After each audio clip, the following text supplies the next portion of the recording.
Hello, my name is Jamie J with Bottleneck Distant Assistance, where we help stop the bottleneck in your business. But that's not why we're here today. We're here today to talk to Brendan McAdams. So we will be back in about 38 seconds. You're not going to want to miss this one. We'll talk to you soon.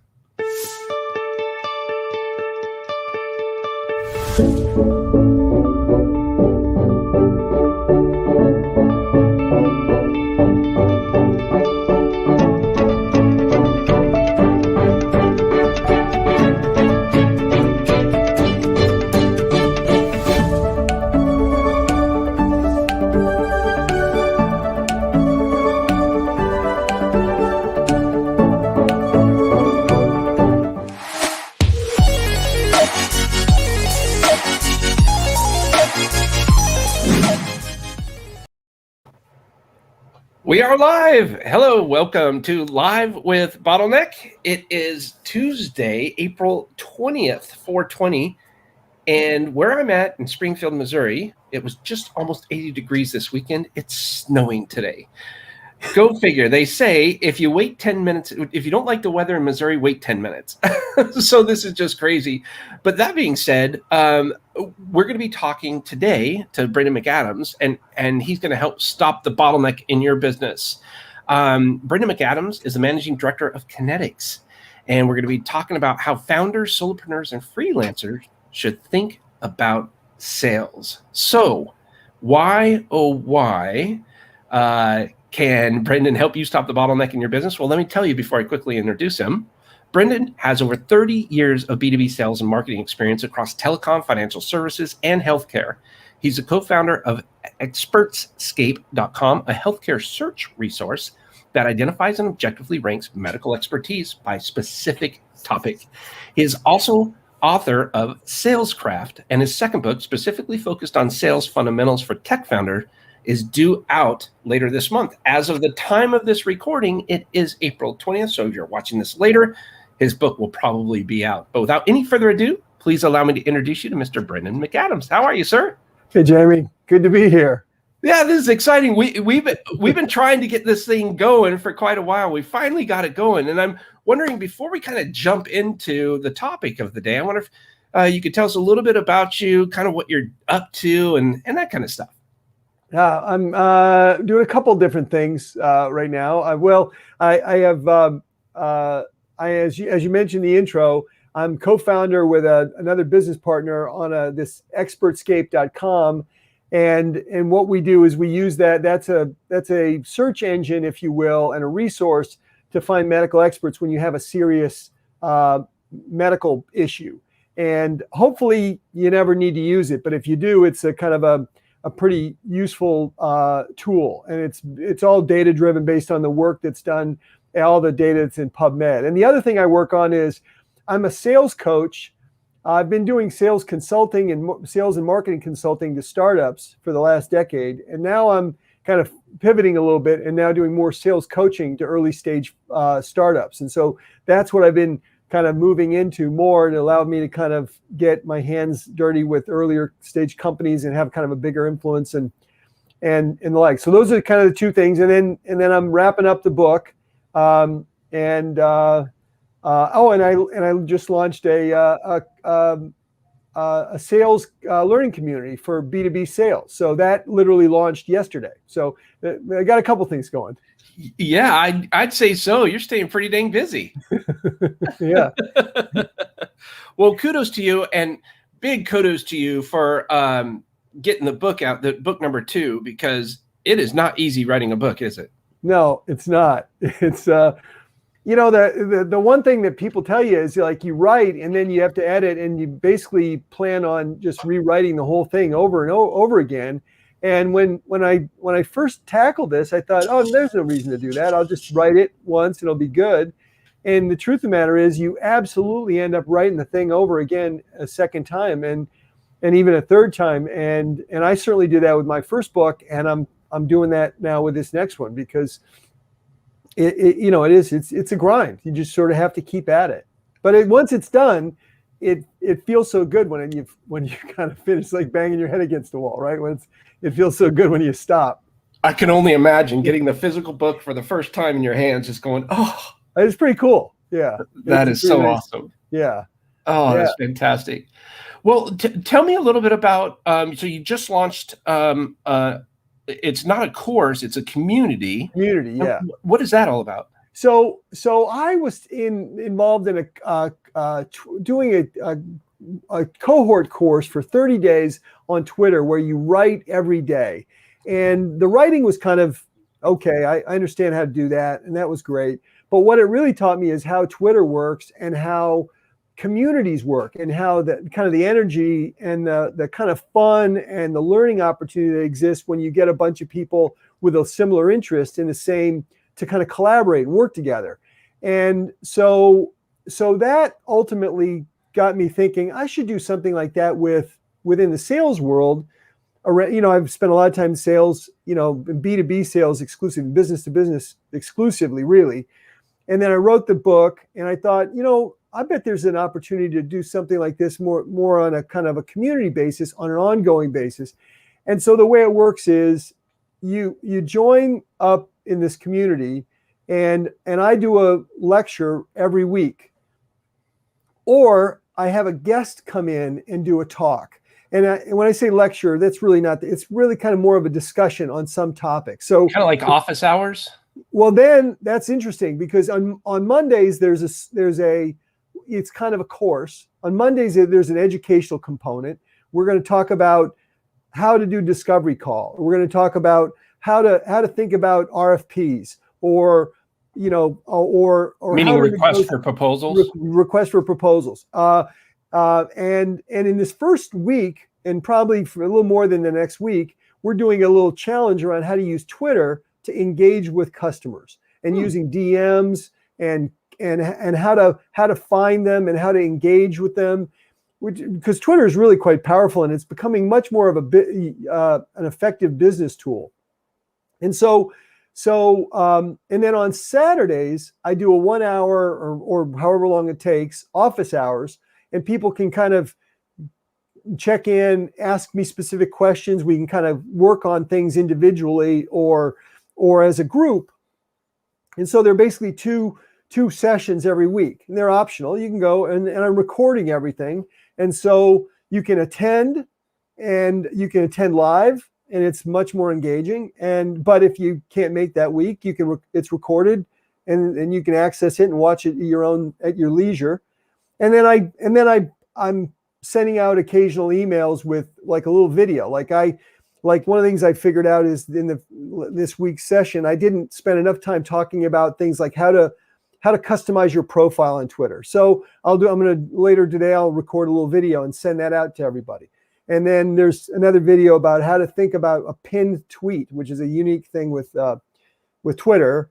And so I'm gonna probably do a little video on that and then send it out to the group. And so it's really kind of an opportunity to learn. And one of the things that's been kind of fun about it is I've gotten a lot of help from people, advice and feedback on how to write copy, how to what needs to be on the website and the like. And then in addition to that, people have been really great about volunteering to speak. So I've got this whole network of guest speakers who will come in and talk about specific components. Like I've got a guy who's just killer with cold email. And so he's going to come in and he'll do one of the talks on Monday or on a Saturday. He'll talk about cold email and from a B2B perspective. So that'll, those sorts of things. And we'll just keep doing that every week. That is so cool. So when you're talking about founders, solopreneurs, and freelancers and thinking about sales, we say stop the bottleneck in your business. What are some of the things that you're doing that you're finding are recurring challenges that people are looking to you for help with in this day and age?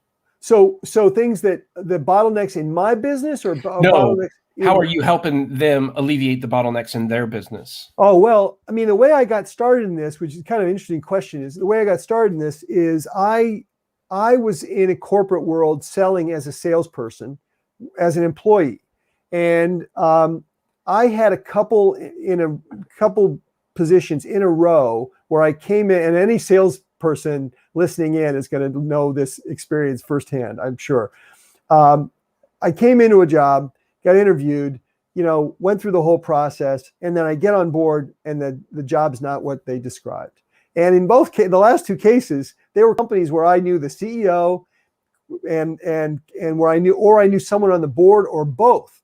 And I still came into a situation where you get there and the territory's not what you say, the title's not what you say, the comp plan's not what they had promised, all these sorts of things. And I just got sort of tired of it. And so this is kind of a long-winded way of me saying that I went out on my own and started to sell as a contract salesperson, as a freelance salesperson. And then that morphed into being much more of a kind of a, the job kept getting bigger, and to the point where in a lot of cases, I'm actually like a fractional chief revenue officer for a company. And that's kind of, I guess my point is that there are a lot of outsource or a lot of instances where a startup in particular or some company will hire a salesperson on a part-time or temporary basis. And there's definitely a market out there for people that are talented at sales to go and do consultative freelance selling on behalf and make money and do it not as just a manufacturer's rep sort of a thing, but instead be kind of a contract sales professional. Mm-hmm. And so what were some of the biggest challenges these salespeople were facing, and what were you doing to help them?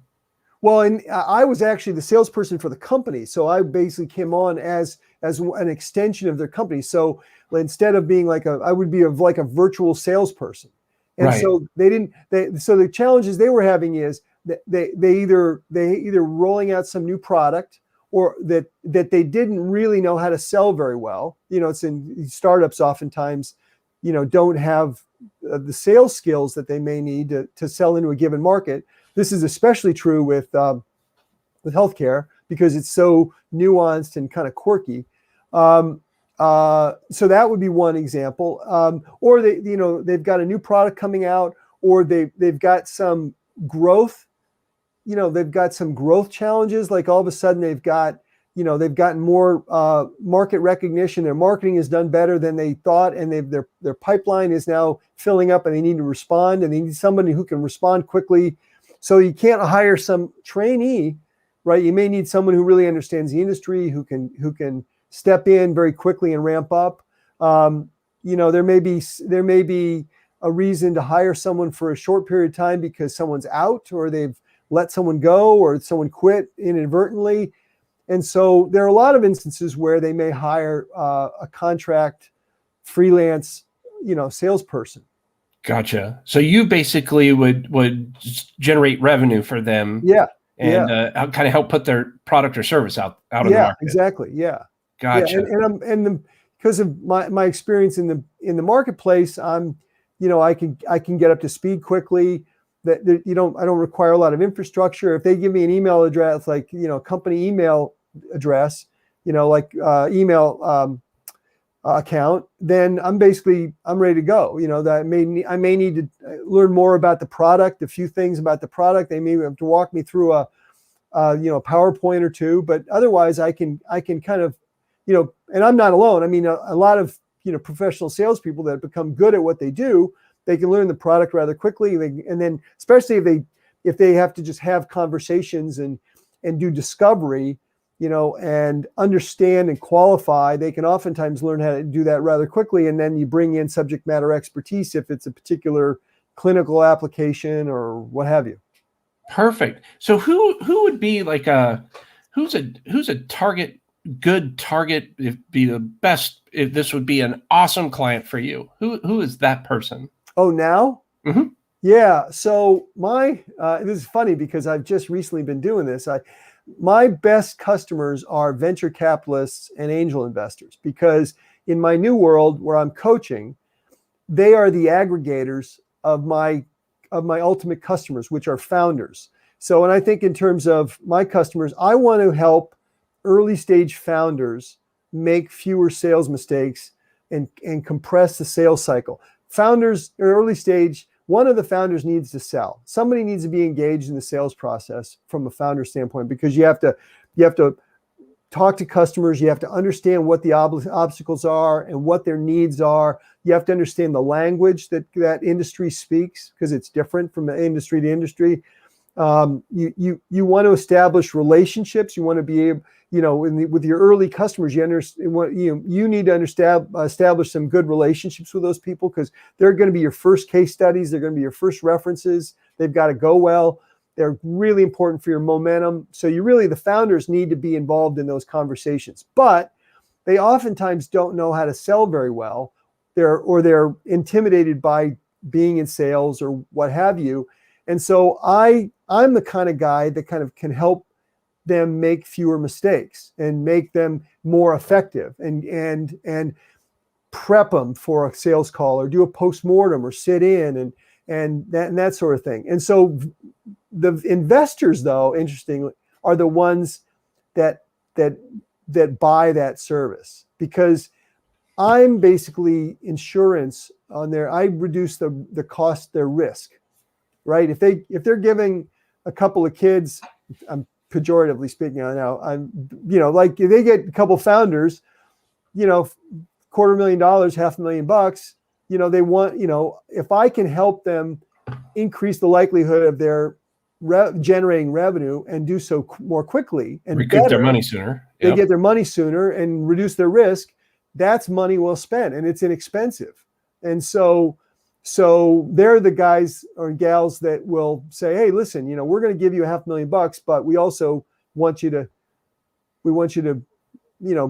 work with Brendan, because he can help make you more effective. And that's proven to be pretty compelling. And what I've been doing is I've been reaching out to VCs in particular, and investors, and asking them some questions and doing some kind of market surveys. And the response has been really positive.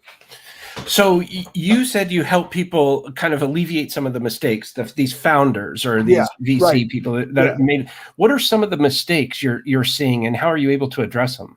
Well, in some cases, it's really basic blocking and tackling. It's like, how do you do, like one of the fundamentals I talk about is compressing the sale. So whatever you can do to shorten the time between the one step and the next.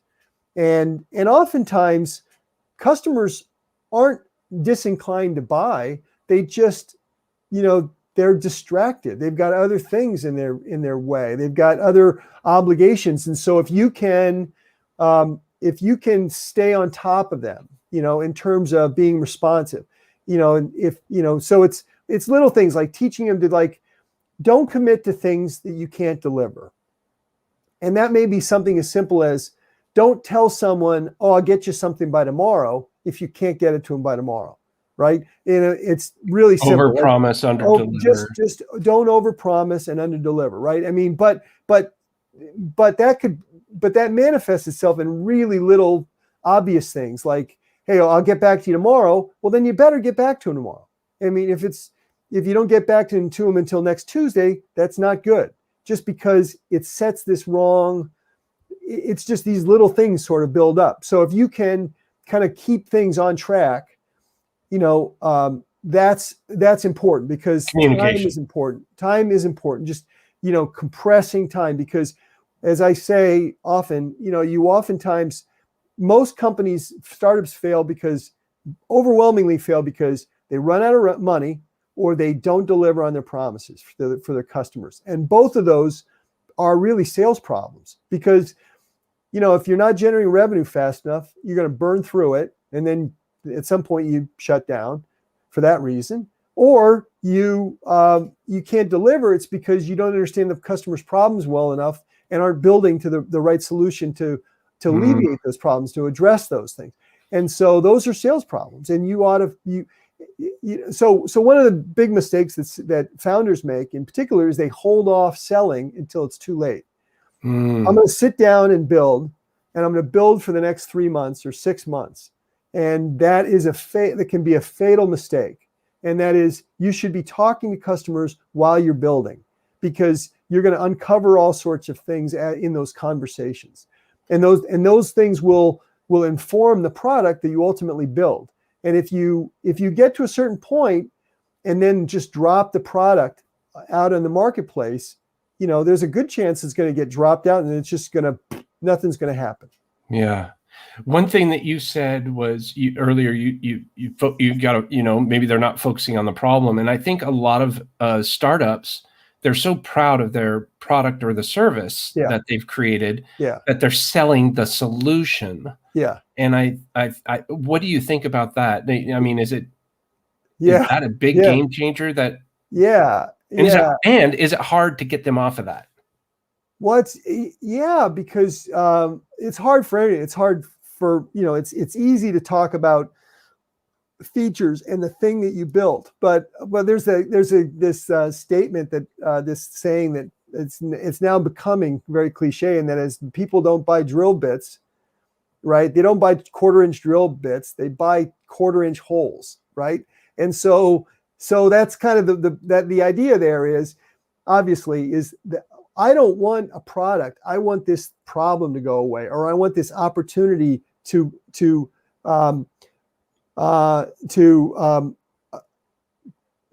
be fulfilled. And I want to either eliminate pain or increase pleasure, right? To oversimplify. And so if you can sell in those terms, that's how you're going to be successful. And you're right. People go off and build, and they're proud of what they created. They're proud of the way it looks, then how it functions, and so forth. But the people that are really effective at this figure out how to translate those things into the language and the issues that their customers are facing. And you really can't do that in a vacuum, right? You have to know what your customers are enduring.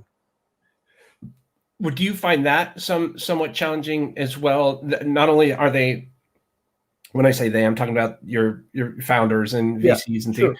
Not only do they focus on the solution, but do you find that they don't have a really good understanding of who their target customer is? Yeah, I do.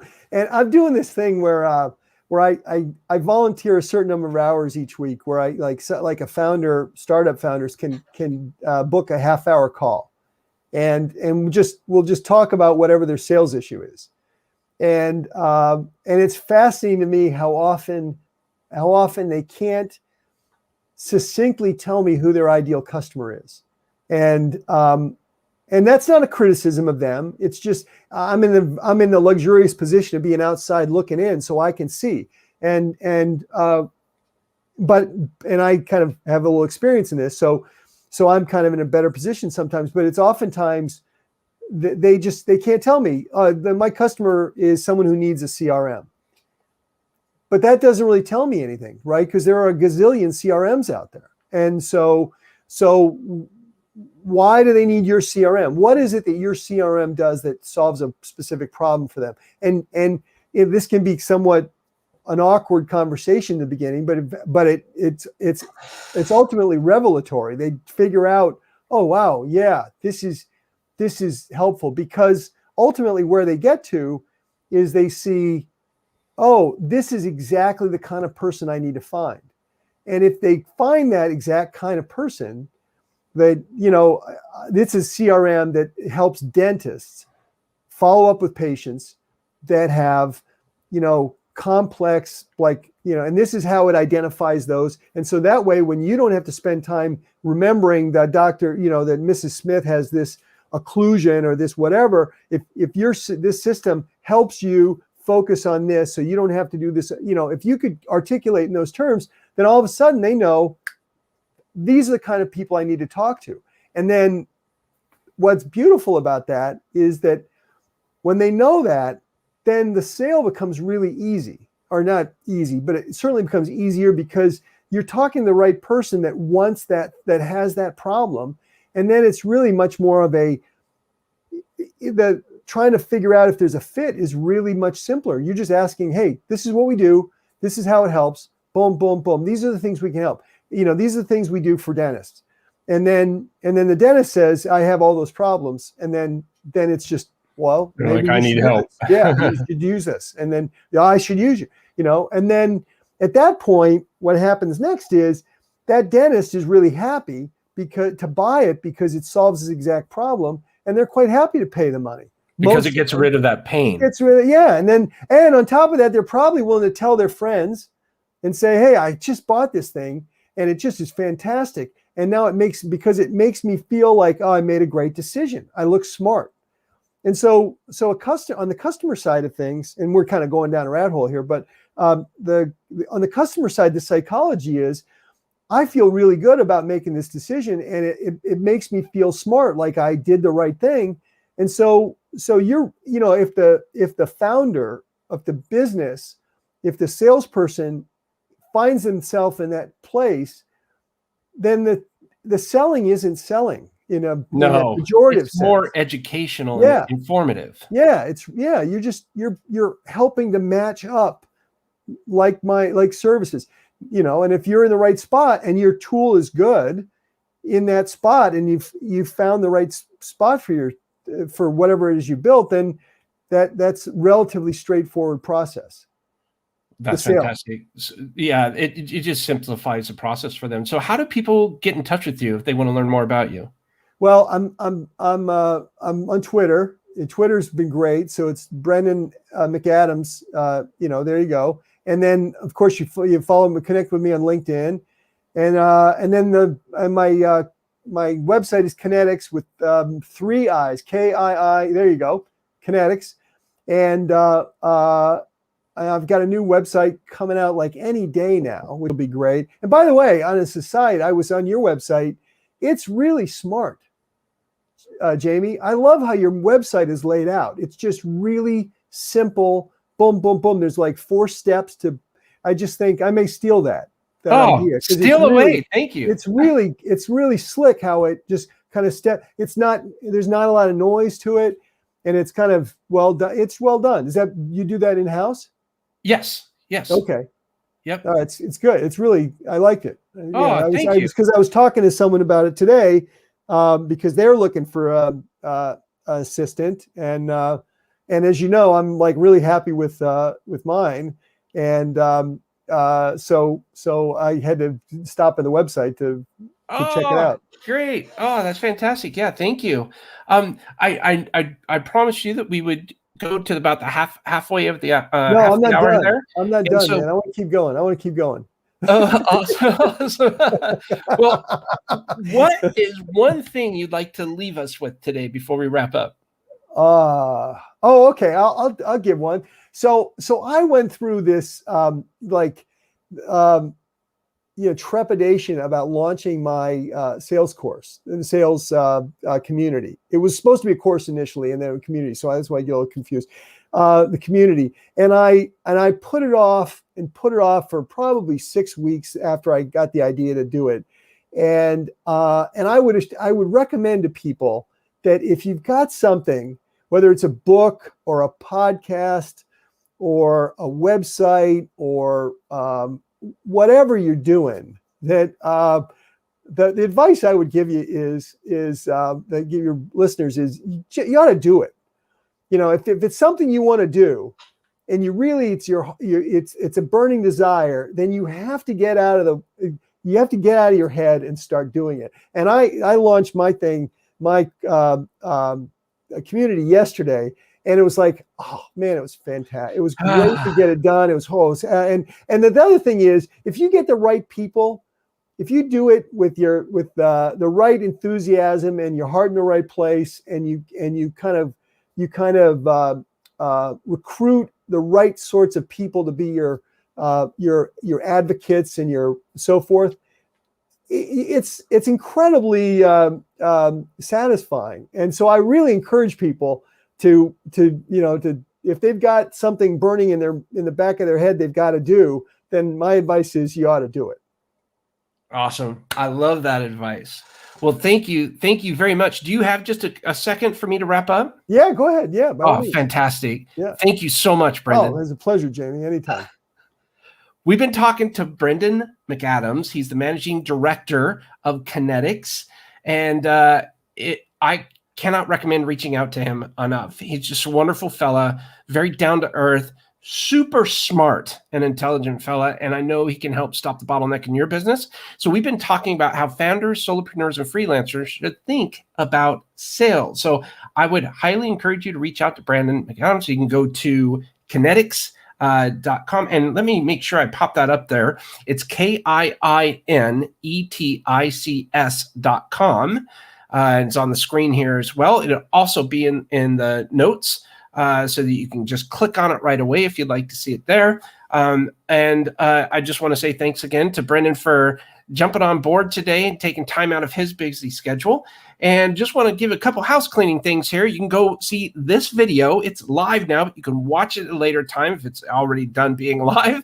It's so over there at bottleneck.online /TV. You can also go and learn about what we do here and see all the hundreds of videos that we have over there by going to bottleneck.online /BTV. And if you haven't heard, I am writing my very first book. It's called Quit Repeating Yourself and How to Build Sustainable Growth and a Positive Culture into Your Business Model as of the day that we're recording this. And if you like this picture better, I can put that one up there too. We are it's in a pre-sales environment right now. So you can go over there, watch a video of mine, see what the book is all about. It's about culture, leadership, systems, processes, and hiring and recruiting. So love to get your support on that one. And coming up next, we're going to be speaking with Dan Norenberg. He's the CEO of Catalyst Executive Ownership. We're going to be talking about signature strengths of highly effective leadership teams. And that's coming up this Thursday, April 22nd at 2 p.m. Central, 3 p.m. Eastern. Again, thank you so much for tuning in to Live with Bottleneck. Remember, create your own ripple. Have a fantastic day. We'll talk to you soon.